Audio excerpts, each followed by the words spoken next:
Hello, my loves. Welcome to Beautifully Imbalanced. I am your host, Deshae Carter.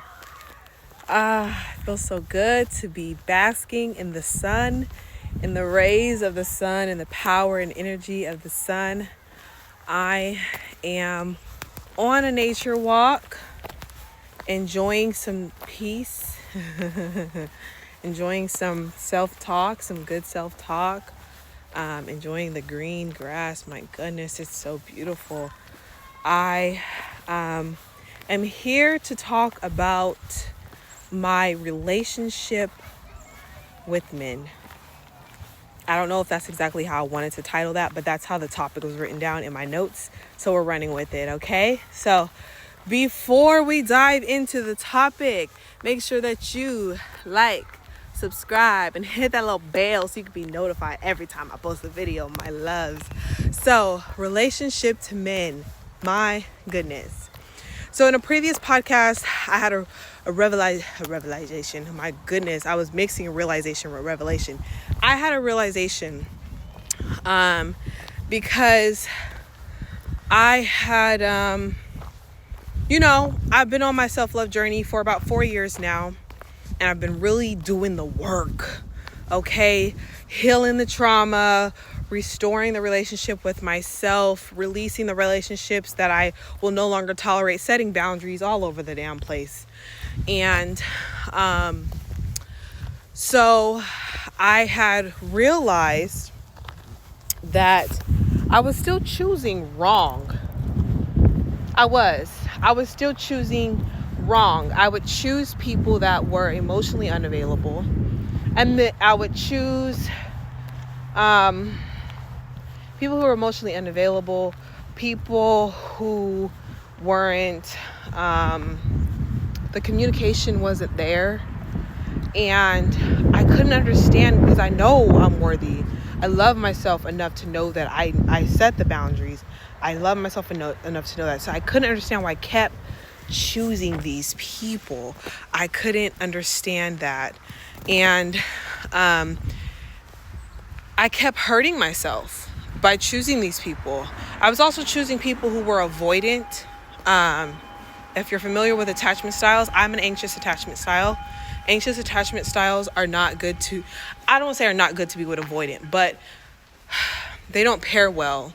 The reality is anxious should be with secure and avoidant should be with secure. But y'all know I don't believe in shoulda. If you can make it work, you can make it work if both parties are willing to do the work. But I was choosing anxious knowing that there's a push and pull with anxious. Anxious attachment people,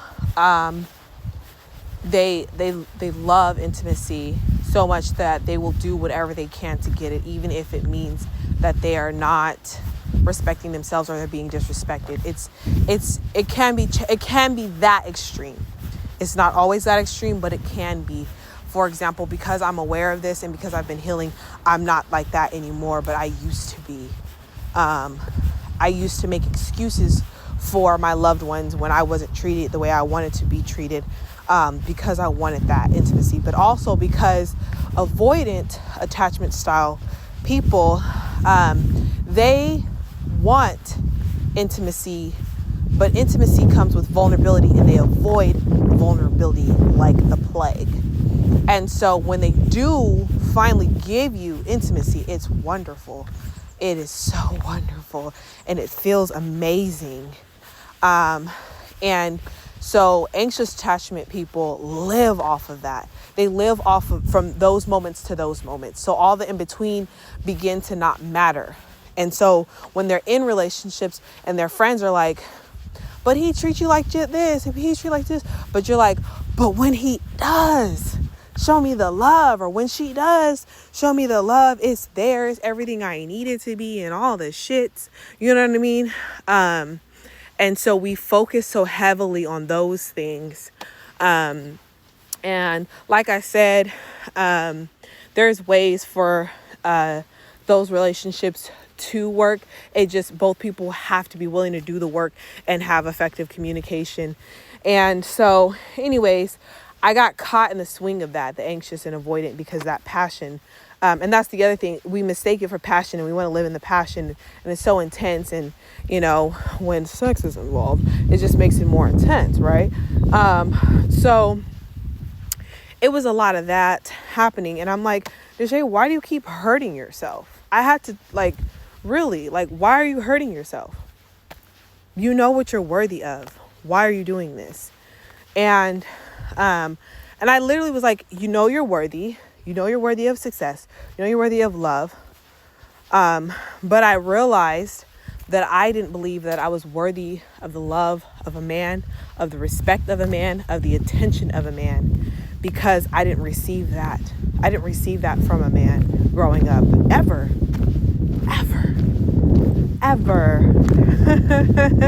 Not from my brother, not from my dad, not from the other men that were in my life. But of course, it started with my dad and his absence. And as a kid, you don't understand why a parent can show up for other children but not show up for you, right?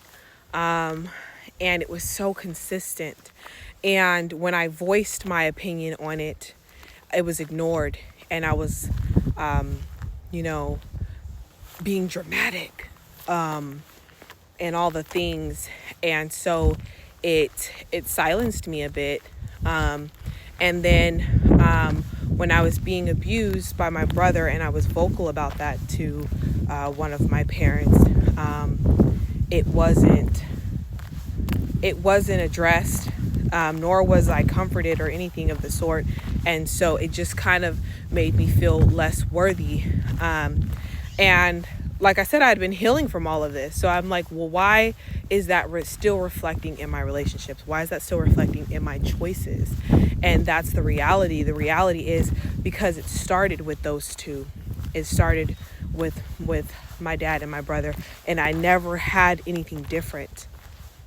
So that's comfortable to me. When you, even though it's a trauma, even though you're aware that it's bad, especially when you start to heal, it's still comfortable.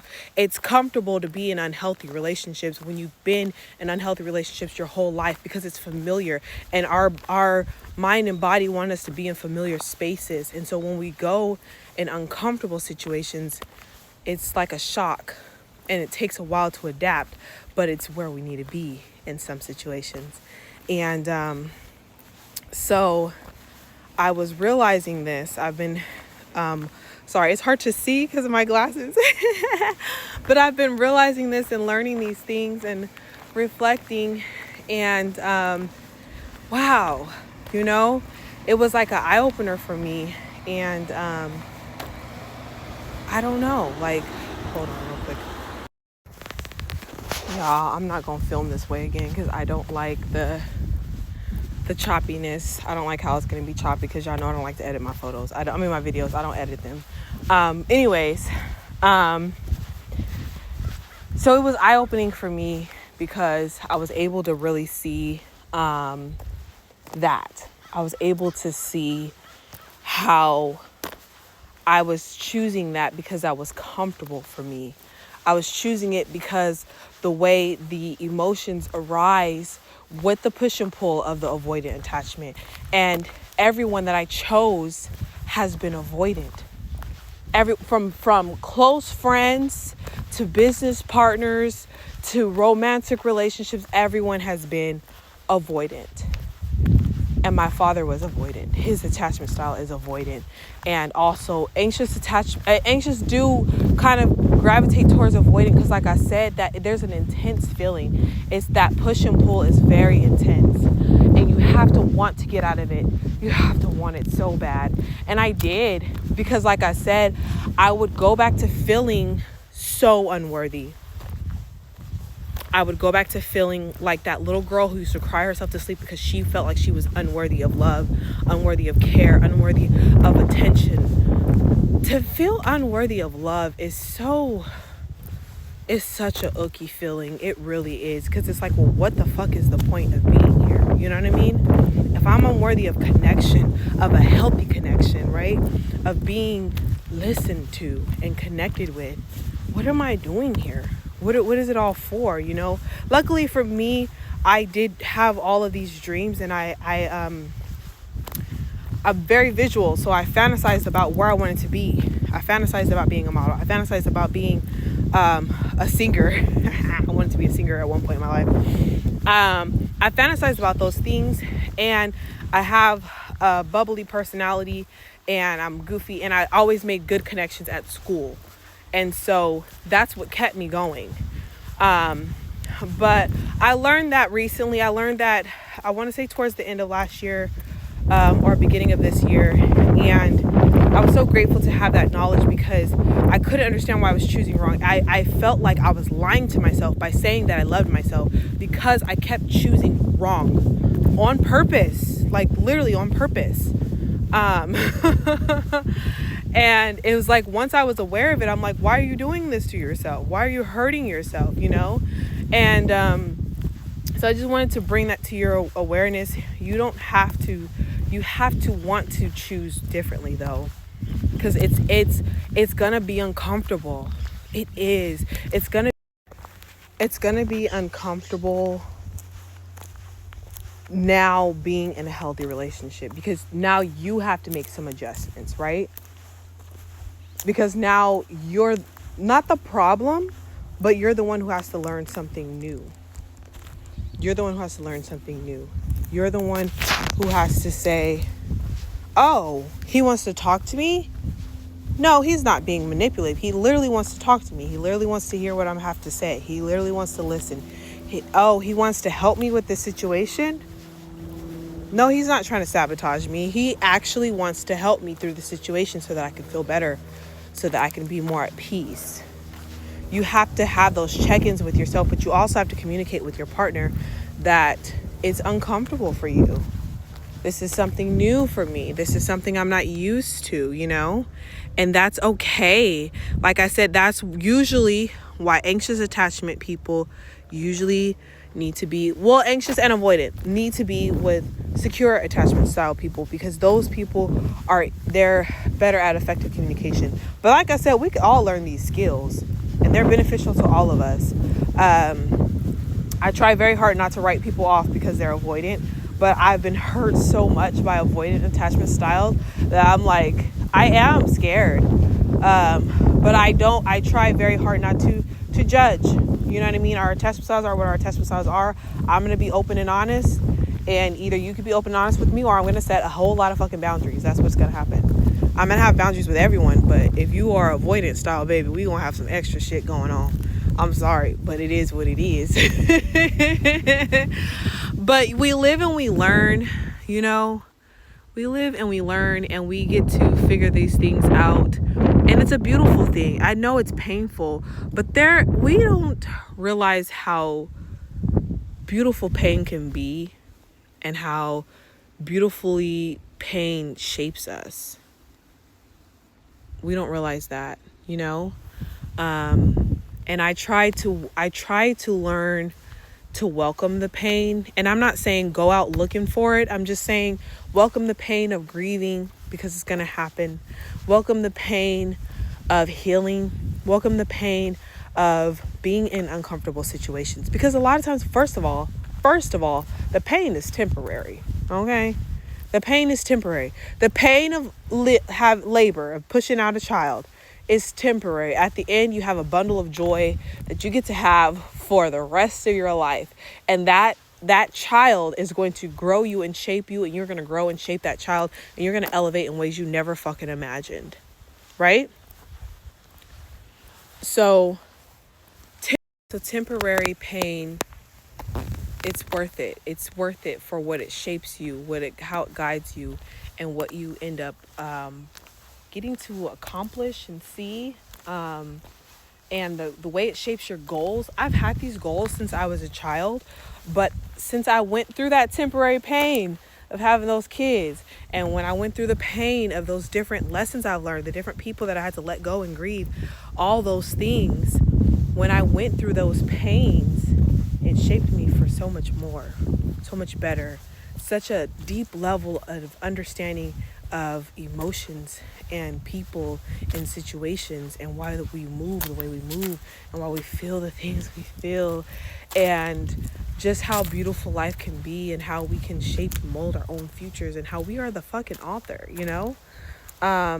it's helped me so much.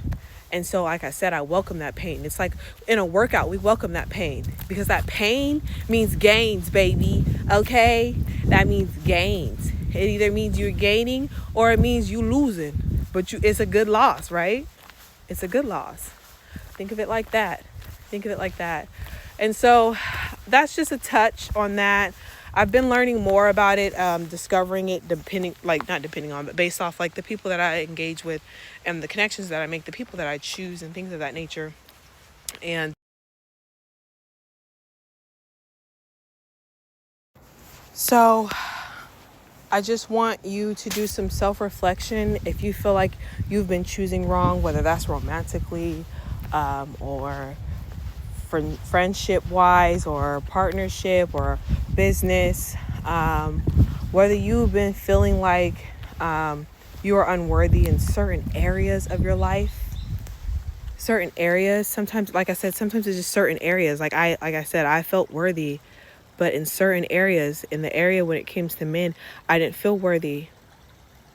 I don't even know what it feels like to be treated the way I want to be treated, right? And that's why I'm focusing so heavily on self-love as well, because I don't even know how I want to be treated, because I know how I've been treated. And you see how other people are treated in the world, but what do I want? That takes a lot of soul searching, and it takes a lot of teaching yourself how to love you and how to take care of you. And that's what I do. I do what I can to love on me, and to take care of me, and that teaches others how to take care of me, and that teaches others what I won't tolerate. But like I said, I was still tolerating BS even though I was taking care of me, and so I had to search deeper. And so you have to be aware of those things so you know when to dig deeper. I had to dig deeper, because even though I was taking care of myself, even though I was loving on myself, I was allowing people to talk to me in ways that I wouldn't allow myself to talk to myself, and that I didn't like that shit at all. And so I had to dig deeper. Why are you accepting this? People treat you the way you allow you to treat them. Them to treat you. So why are you allowing it? Why are you allowing it? Why are you putting up with it? Why are you doing this? I had to really reflect on that. And this is what I've learned from that situation, is that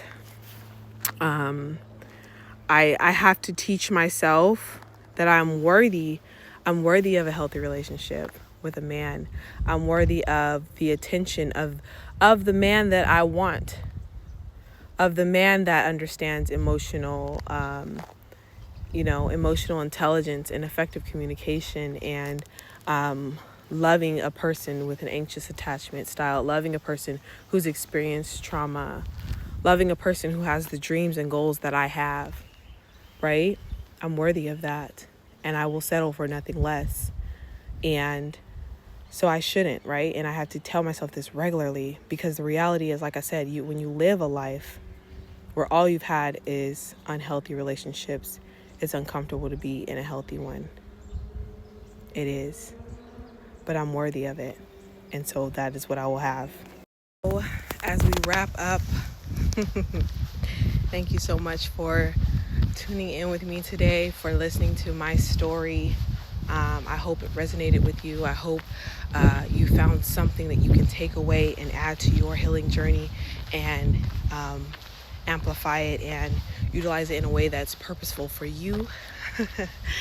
But I want you to remember that you are worthy always. You are worthy of self-love, unconditional self-care. You are worthy of love and attention and connection and respect. You are worthy of it. You are worthy of it, whether it comes from male, female, a romantic partner, a friendship, or a business relationship. You're worthy of it. You are 100% worthy of it, and don't let anyone tell you anything differently. Don't let anyone tell you anything differently. If they cannot respect your boundaries, if they cannot respect you, then they are not worthy of you. They cannot have you. Let them go. Let them go. Let them go. There's too many people out here in the world. Someone else is going to see you and give you what you're worthy of receiving. Okay? Till next time, my loves. Thank you.